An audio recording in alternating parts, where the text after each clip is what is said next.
Unang Samuel, ikadalawampung kabanata. Sa kabanatang ito, mababasa natin ang kwento ni David at ni Jonathan. Unang Samuel, ikadalawampung kabanata. Si David at si Jonathan.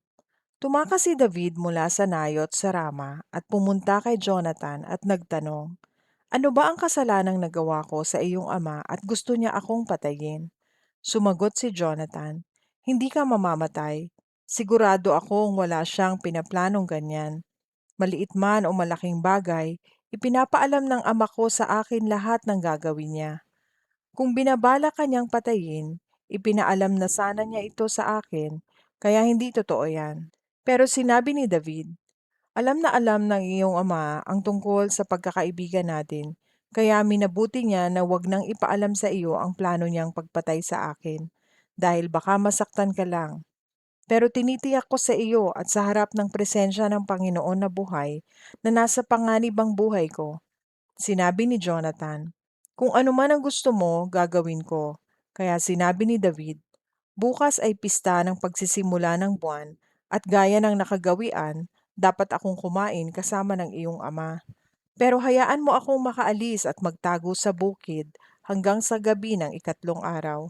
Kung hahanapin ako ng iyong ama, sabihin mo sa kanya na humingi ako ng pahintulot sa iyo na umuwi sa amin sa Bethlehem para makasama ko ang buong pamilya ko sa paghahandog na ginagawa nila taon-taon. Kapag hindi siya nagalit, ibig sabihin ako'y wala sa panganib. Pero kapag nagalit siya, alam mo nang binabalak niya akong patayin.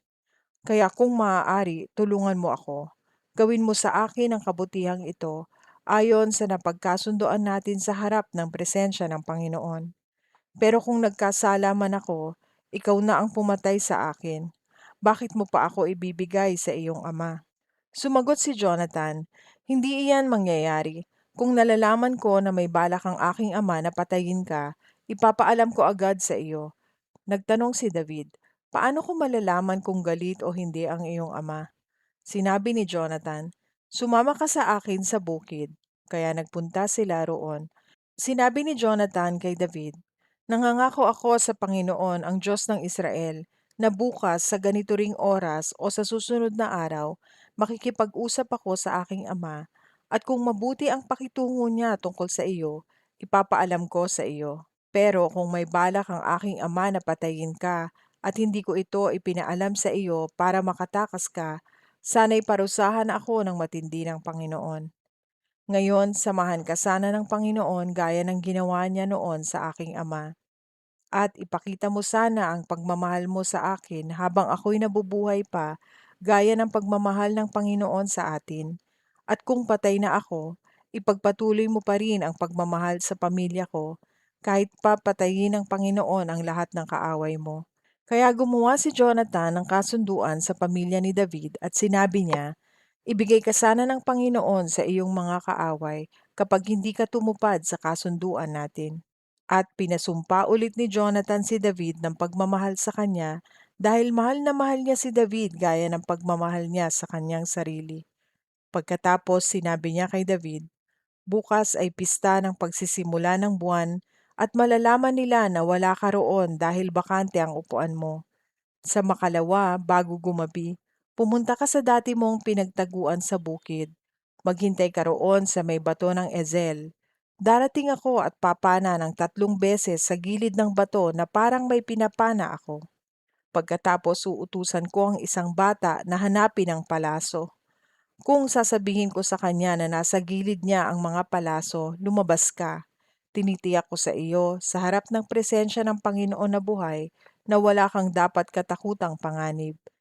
Pero kung sasabihin ko sa bata na nasa banda pa roon ang mga palaso, nangangahulugang ito na kailangan mong tumakas dahil pinapatakas ka ng Panginoon. Tungkol sa sumpaan natin, alalahanin mo na ang Panginoon ang ating saksi magpakailanman." Kaya nagtago si David sa bukid, at nang dumating ang pista ng pagsisimula ng buwan, umupo si Haring Saul para kumain. Doon siya umupo sa dati niyang inuupuan sa tabi ng dingding. Si Jonathan naman ay naupo sa tapat niya at si Abner sa tabi niya, pero bakante ang upuan ni David.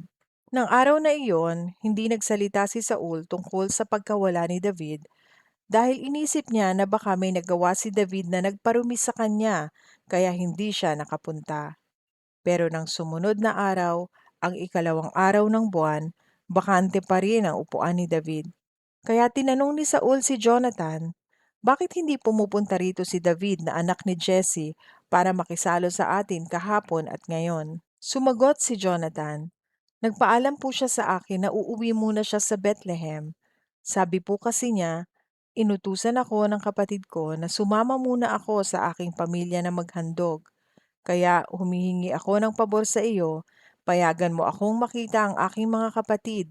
Iyan po ang dahilan kung bakit hindi niyo siya kasalo. Galit na galit si Saul kay Jonathan. Sinabi niya, isa kang suwail na anak. Alam kong kinakampihan mo si David. Ipinahiya mo ang iyong sarili at ang iyong ina. Habang nabubuhay si David na anak ni Jesse, hindi ka magiging hari. Kaya kunin mo siya ngayon at dalhin sa akin. Dapat siyang mamatay. Nagtanong si Jonathan, bakit po ba kailangan siyang patayin? Ano po ba ang ginawa niya? Pero sa halip na sumagot, sinibat ni Saul si Jonathan para patayin. Kaya nalaman niya na desidido ang kanyang ama na patayin si David.